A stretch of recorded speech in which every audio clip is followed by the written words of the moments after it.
that after the pandemic, the touchless biometric really took off, and that's where we thought that this is going to be big. Physical credentials now have just become such a security risk. Even if they're encrypted, when it's still a physical credential, you may not be able to clone it, but you could take it and you could scan it and you could get inside a building. So just one incident, it takes one incident or compromise of the access control system, it'll pay for itself. Sometimes we trade our privacy for convenience, or sometimes we trade our privacy for security. The trends today is that we are at the crossroads where people want an alternative to physical cards and key fobs.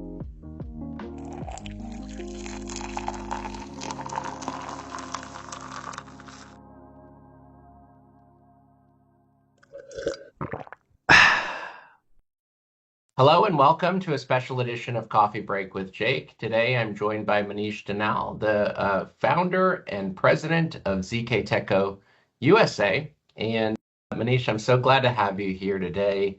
We've had the chance to chat a bit offline, and it's really great to be here with you and learn a little bit more about your story, a little bit more about ZK Teco. So where are you calling in from today? Yeah, thanks for inviting me, Jake. Always a pleasure to talk to you. And I am in Alpharetta, Georgia, where our headquarters of Teco USA is. And this is where we have our the headquarters with the infrastructure for pre-sales, post-sales support. We stock our products here and also do some design and engineering work here as well. I've been impressed with the wide variety of products that ZK Teco sells, everything from a biometric access control to weapons detection, just all kinds of stuff. But if you had to narrow it down, if you had to say in one sentence, what do you do at ZK Teco USA, and who do you guys help? So ZK Teco is a global company with presence in more than 50 countries, 3 manufacturing facilities, 3,500 employees, and we ship products to 110 countries all over the world. Wow. So in one line, the solutions or the product line what ZK Teco manufactures is anything to do with security and time management, from door to desktop security. That's our product bandwidth, and then biometrics is obviously our core expertise. And we started 20 years ago with the fingerprint technology, and today we have 2 more biometric modalities, which is the facial recognition and palm recognition, which we have incorporated in our data collection devices used for time management, access control, and other applications as well. You've been in biometrics and security for a long time. What's changed the most since you started? My first exposure to biometrics was in 1998 when Sony came out with a fingerprint sensor, a standalone fingerprint sensor, which can be incorporated into a data collection devices. And with my family business background of pioneering computerized time attendance systems, we were the first one in India to make in those days. And we were also the first ones to launch a biometric-based time attendance system in India way back in 1998. And from that day, year onwards, I've never looked back. Came to US in 2001 to expand the business and have deployed several biometric-based projects, all over the world, I would say, in different applications, different capacities. What has changed today is that fingerprint biometrics dominated this industry for, I would say, almost 20 years. I'm talking about physical security. Fingerprint biometrics is obviously the oldest form of biometrics used for law enforcement and border protection and all that stuff. But in physical security, it dominated up until, I would say, like 2015, 2016 timeframe. And then the facial recognition took off after the camera resolutions improved, when it was introduced in the smartphones, and then when people saw the benefits of being using online for identification, etc., all those stuff. And then pandemic completely changed the perception because nobody wanted to touch anything after the pandemic. And then contactless biometrics was the need of the day, because even they were afraid of, people were leery of touching the cards and the fobs, and Sure. all that passing on and touching the door handles and doorknobs, and right, Jake, I from our remember industry. I took the kids to, I think it was Disney, and they made us stick our fingers Yeah. on the fingerprint reader, and I just thought about how many people had touched it that day, and we were sanitizing our fingers afterwards. So I totally get it that I understand. Exactly, exactly. And then, we had this, touchless biometric access control system developed way before it was introduced in the smartphones. Uh, that after the pandemic, the touchless biometric really took off, and that's where we thought that, yeah, this is going to be big. There's still there some of the biometrics that we do today, as I understand it, there's this palm vein uh, biometrics, which, I always think of when I think of biometrics, oftentimes I think of fingerprints and I think of face scans and, Yeah, in the movies they're scanning iris. your Yep. eyeball. But what is palm vein recognition and, why do organizations choose it over other options? Yeah, it's very very interesting because very few people are aware that a palm vein or palm print or a combination of both can also be used to identify a person in a non-contactless manner. The first impression you would have was when 20 years ago we had those hand geometry readers where they were big machines where you had to put the whole hand, and you put it on a metal plate, and it would read your hand geometry pattern, and then it would identify you. So a lot of people think that this is the same technology what we have today, but it's completely different. So the difference between all the three modalities what you described earlier and palm vein is that the vein pattern in your hand, which cannot be seen with the naked eye, is unique to everybody. And then when you have enough optics or IR technology what you have, which can penetrate your skin, it can take the pattern of your vein, create into a template, and then it identifies you. Wow. So so the advantage of this technology is, first of all, it's contactless, so you're not touching anything, right? And the second is, it is an intentional biometric behavior. Now, unlike facial recognition, where you have a camera capturing your video, and then you can use that video footage to identify somebody without anybody's consent, well, in this case, you have the consent of the user, because the user has to, flash the arm Sure. in order to get identified. So this removes the privacy concern because you have the consent of the user. Second is, even if the device is capturing the picture of my hand, I cannot identify somebody with their picture of their hand. So Sure. that's another secure factor. And the third thing is that because the vein pattern is not visible with a naked eye, so I cannot spoof it. I cannot take a picture of it, put it on my phone, and show it somewhere, right? And do it. And with today's the cyber security technology what we have, everything is encrypted, everything is binary, I mean data which cannot be reversed engineered to recreate an image and all that stuff. So it's absolutely safe to use. What kind of real world places are using that today? This particular technology is being used in the healthcare industry for last, I would say, 5 to 7 years, because as you can imagine, in healthcare, uh, you know uh, always the preference is to use a touchless technology or Sure. contactless, right? So it has been used to identify, yeah, the healthcare professionals, when they are logging into their workstations, their medical devices, and so on and so forth, where instead of typing in the password, they can just hover their hand over the sensor and it will log them in or log into the applications. But the biggest push came in about 3 years ago when Amazon launched this Amazon One program. Your palm, you could walk into their just Amazon Go stores or any stadiums or airports where they have deployed the technology, and then you just wave your hand. It identifies you. It is linked to your Amazon account or credit card, and then you just walk out, and it worked fantastic if with performance, and it was quite a success where it is rolled out in so many different places.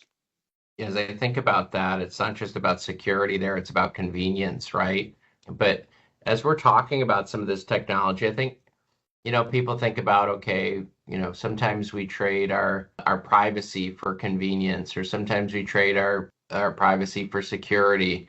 And I think, we hear about biometrics, and, I know enough about it to, I don't feel creeped out by it, but I certainly think some other folks do get creeped out and maybe uneasy about, biometrics and how they're stored and how they might, that information might be used.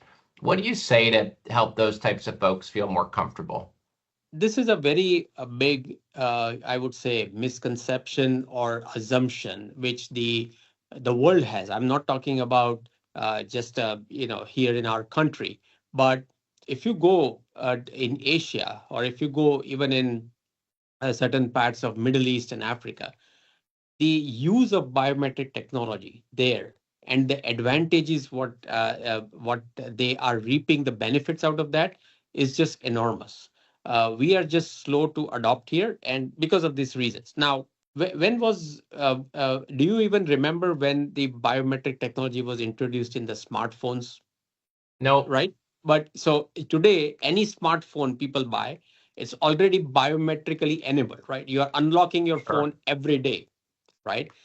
You go around anywhere in the country or any place you go inside the store or anywhere, you are getting recorded, right? And if somebody has to use it and all. So see, biometrics for law enforcement and biometrics for access control or security is totally different, right? Uh-huh. It's totally different. Now, if let's say when people use our devices and you get enrolled with your face or your palm, and we have a small biometric template, which is a binary file, ones and zeros encrypted, and even if somebody gets hold of it, they cannot do anything with that. It's not compatible with another device. You cannot give it to law enforcement that they can reverse engineer and extract an image out of it. And as a matter of fact, as you mentioned, it's all about convenience and security. Security is, you know that I cannot use your face to enter the door, but I can pass on my password, my card, my fob, even my smartphone. Yeah. Yeah, right. So what's your main goal? I mean, you want to have a touchless, frictionless entry, which is secured, and then you don't have to have the hassle of managing the credentials, right? Yeah. And so, I think about that in terms of physical credentials now have just become such a security risk, even if they're, encrypted, when it's still a physical credential, you may not be able to clone it, but you could take it and you could scan it and you could get inside a building. And I was just recently talking to an integrator that was explaining they had found a badge in a bank parking lot. It was a credential, and it wasn't for that same bank. The credential didn't belong to somebody at that bank, but it was somebody. Apparently, it was the same credential within the system. They lost it, and they were able to literally scan it at the door and get into this bank, which is Wow. just wild to me, right? Because we think about, Absolutely. again, in the movies, you see like, okay, they've got they're chopping somebody's finger off, right, to go scan it Yeah. in. But and by the way, can you do that? Is that really a thing? Can you cut off my hand and scan it in on one of these, or no? No, because Yeah. once I cut off your hand, the blood flow stops and the vein has no blood flow and it will eliminate. So, but Well, that's good anyways, news. So if anybody was thinking about cutting off my hand to get into the building here, don't do it. There's nothing that's worth right. stealing my hand for, anyways.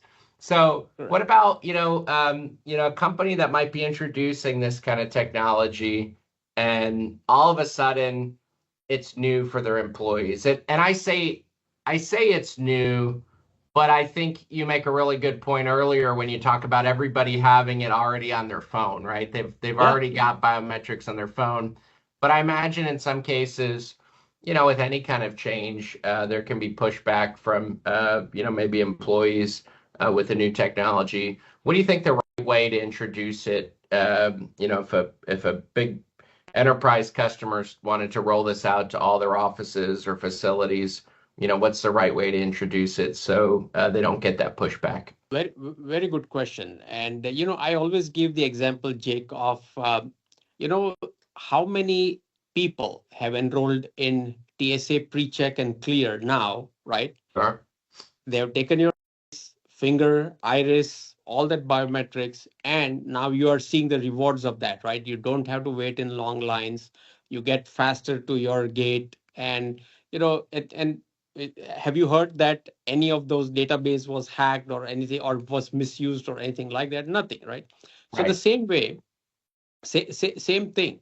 If you replace your traditional card access system with a biometric system, it's very easy in the sense it uses the same power as your card readers, it uses the same wiring as your card readers, and then it's just a one-time enrollment.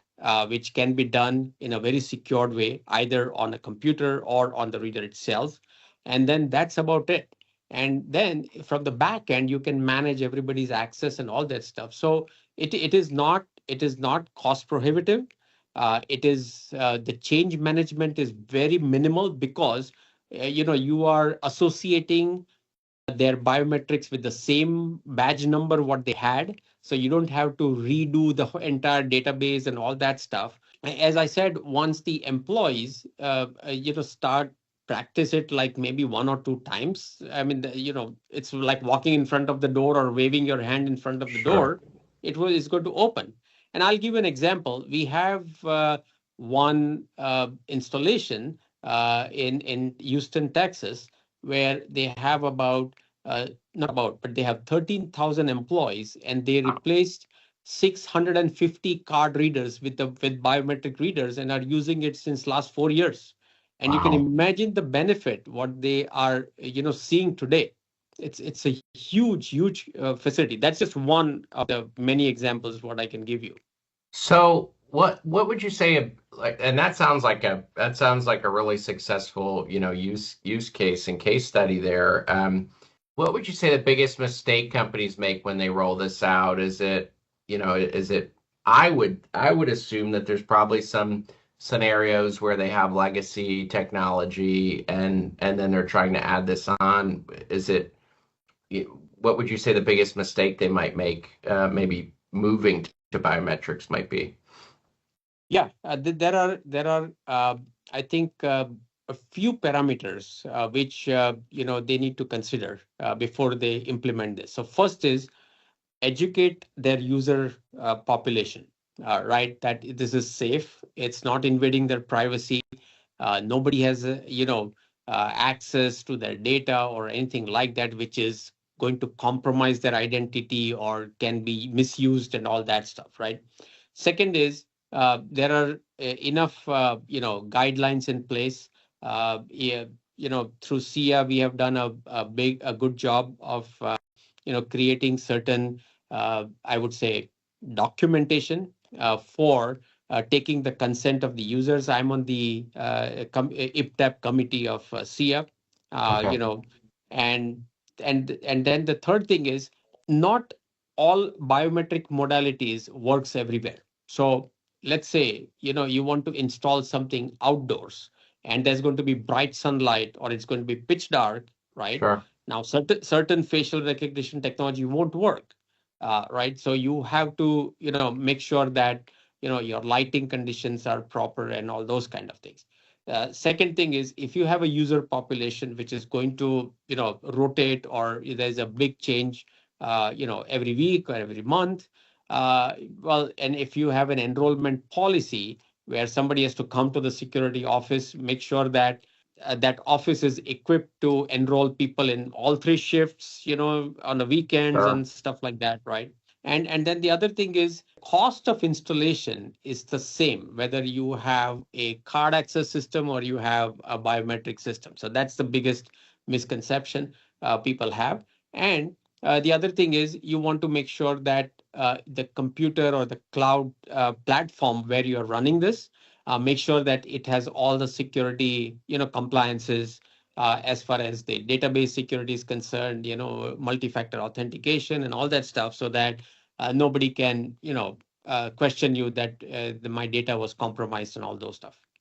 Yeah, so like I think about that, example that you gave of that company in Houston, implementing this for 13,000 users.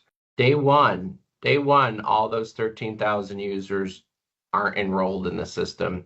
So how do you suggest like what's the approach to going from, traditional credentials to biometrics? How do you get 13,000 folks into the system with, whatever the preferred biometric is? Yeah. So, always the first place to start with, if you are implementing face recognition system, you can always start with a picture. But if Okay. you want to implement a based palm vein based solution, we have a small enrollment readers you can get, which you can connect to a computer or a mobile device, and then enroll everybody to that, and then the software will then transfer the templates to the edge devices, and then they can just start using it as if they received their badges or mobile credentials or something like that. It's very simple. So many times, and again, I'll go back to, what you see in the movies. I feel like when they're going into, a billionaire's house to steal some kind of, whatever it is, some Yeah. jewels or whatever, they have to figure out how to get past, these biometric devices. And it's always entertaining to see how they do that. But I think the perception is that this technology is very expensive. And what I've been surprised to learn and see is that it's really not very expensive to use this. And you guys, I feel like you've really helped make them meaningfully more affordable. How did you focus on getting to a low affordable cost without sacrificing quality and reliability?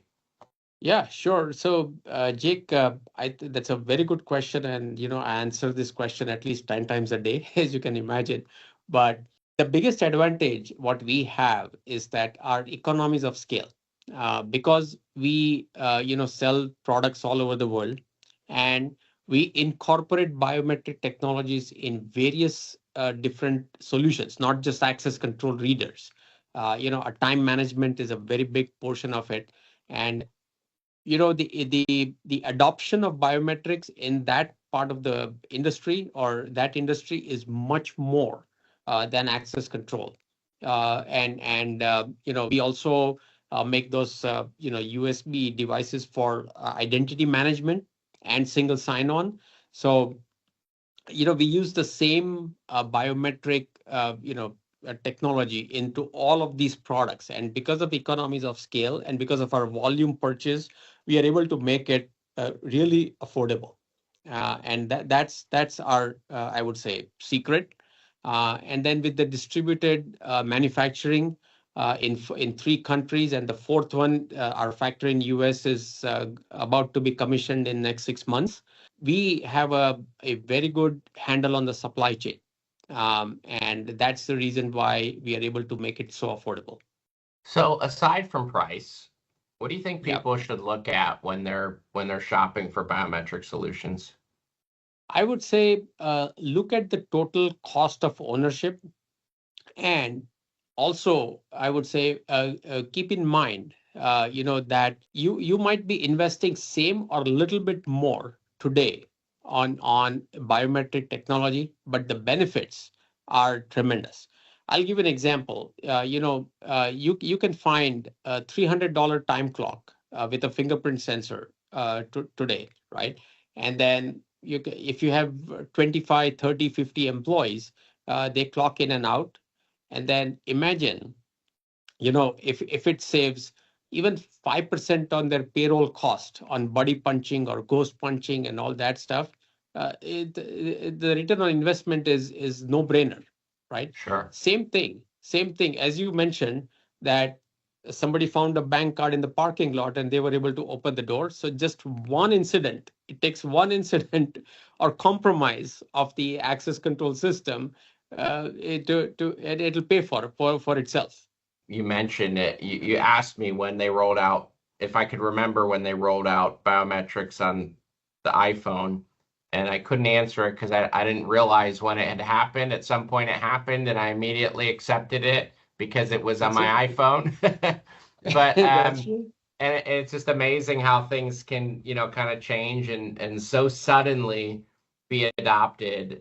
If we fast forward 3 years from now, what do you think is going to be normal that maybe wouldn't feel normal today?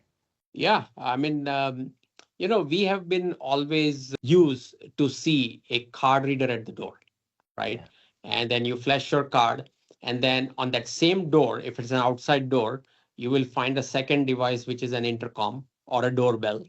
And then, nowadays you want to let the visitors in. And with all these digital, electronic visitor management systems, you issue QR codes. But when the visitor come at the front door, it's locked. They still have to, somebody has to buzz them in, or somebody has to get up from their chair and do all this stuff, right? Sure. So what we are seeing a big shift is that the reader at the door is going to become more smarter, and it's going to be multifunctional, right? Do you buy printer today, which is just a printer? It's a printer scanner. I mean, we don't use fax anymore, Yeah. but it can But do. it probably still could do it, I think. Exactly. Yeah. Exactly. So I think that's the future. What I'm seeing is that the intelligent devices at the door, which will act as a biometric reader, or it can read any form of credential if you want to, a physical credential. Sure. Um, the cameras are so powerful, so you can use them as intercom. The audio video quality is phenomenal now, even for outdoor devices. And then the third thing is, because you have high performance cameras, you can also read, visitor credentials like QR codes, or, I mean, if you can capture their face, you can identify visitors with their face as well on those readers. So those readers can act as a reader controllers, or in secured, installations. You can also do this as you can use them along with your traditional access control systems as well. That's exciting. And I think, it makes total sense to me, really, when you think about it. Why do we have just I don't want to call it a dumb reader, but I'm going to call it a dumb reader at a Yeah. door when we could have, something that could do so much more. Um, it's awesome to see the progression of the technology, but sometimes we see trends that we think it's going to be a thing and it just doesn't become a thing. Yeah. Are there any trends today that you're somewhat skeptical about? The trends today is that, we are at the crossroads where people want an alternative to physical cards and key fobs. But, now they have to make a choice. Do we adopt biometrics or mobile credentials, right? I mean, those are the two options. And in mobile credentials also, there are, again, branches, Bluetooth and NFC and wallet and, all those kind of things, right? And you are also dependent on the smartphone manufacturers as well. Right. So with biometrics, I mean, yes, you are dependent on that manufacturer, but at the same time, if you want to change something, it's not that difficult. And I think so that is where I think that the market is going. It's just that it's a fear of unknown, I would say, Yeah. more than and the mindset that we are not. You cannot compare the biometrics misuse, what was done by other big tech or other law enforcement purposes or whatever the case may be. But this is a very plain vanilla adoption of technology, which is absolutely safe to use.